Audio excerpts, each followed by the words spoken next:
नमस्ते। अहिले चाहिँ म अस्ट्रेलियाको क्यापिटल सिटी एसिटीको चाहिँ डेनमन भन्ने ठाउँमा छु। यहाँ चाहिँ मैले तपाईँहरूलाई एउटा नौलो कुरो देखाउन खोजिरहेको छु हैन। यहाँ चाहिँ कामको सिलसिलामा चाहिँ मैले पहिला पनि देखेको थिएँ तर भिडियो लिन पाइरहेको थिइनँ। के भन्दाखेरि चाहिँ यहाँ चाहिँ यो डेनमनमा चाहिँ एउटा डिस्प्ले भिलेज छ। डिस्प्ले भिलेज भनेको जतिसुकै घरहरू बनाउँछ मान्छेहरूले अथवा कम्पनीले अर्थात् बिल्डरले घर बनाउँछ, त्यो घरको चाहिँ डिस्प्ले गरेर राखेको हुन्छ। एउटा घरहरू म तपाईँलाई देखाउँछु है त। जस्तै हामीलाई यो घर बनाउनु मन लाग्यो, यस्तो टाइपको बनाउनु मन लाग्यो भने डिस्प्ले गरेर यहाँभित्र जाने के कस्तो छ, बाथरुम, टोयलेट, बेडरुमहरू, किचनहरू, एभ्रिथिङ। यो घर डिस्प्ले होम एभ्रिथिङ। यो घर अल्सो डिस्प्ले होम होइन।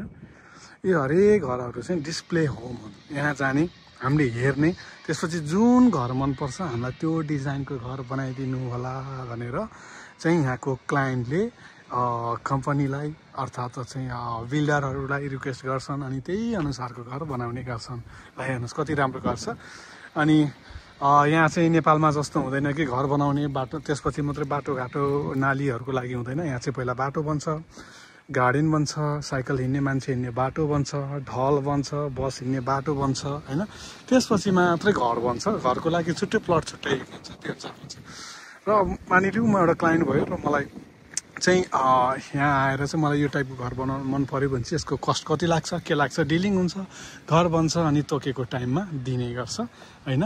यो चाहिँ अनि कुरा पनि अब घर बन्नुभन्दा पहिले नै हाम्रो घर कस्तो बन्छ होइन, बेडरुम कस्तो बन्छ, झ्यालहरू कस्तो बन्छ, कस्तो प्रकारको लाइट बन्छ, किचनको कलर कस्तो हुन्छ, एभ्रिथिङ हामीले डिसाइड गर्न पाउँछ। र यसमा केही पर्सेन्ट मात्र बिल्डरले चेन्ज गर्न सक्छ। त्यो चाहिँ अब केही पर्सेन्ट चाहिँ बिल्डरले चेन्ज गर्न पाउँछ।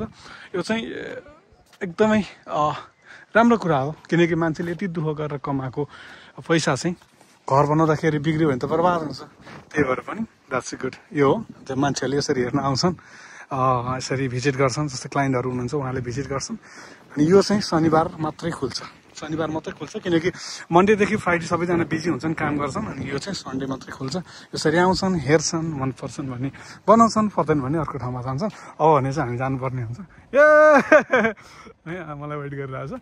सो ओके सिया। सो यस्तै इन्फर्मेसनको लागि, राम्रो इन्फर्मेसनको लागि र यसपछिको भिडियो चाहिँ म यहाँ चाहिँ कसरी घर बन्छ भनेर चाहिँ म त्यो ल्याउनेवाला छु होइन। के प्रविधि कसरी गर्छन् भन्ने कुरो चाहिँ ल्याउनेवाला छु। यसको लागि चाहिँ फलो गर्नु होला है त, राम्रो कन्टेन्टहरूको लागि।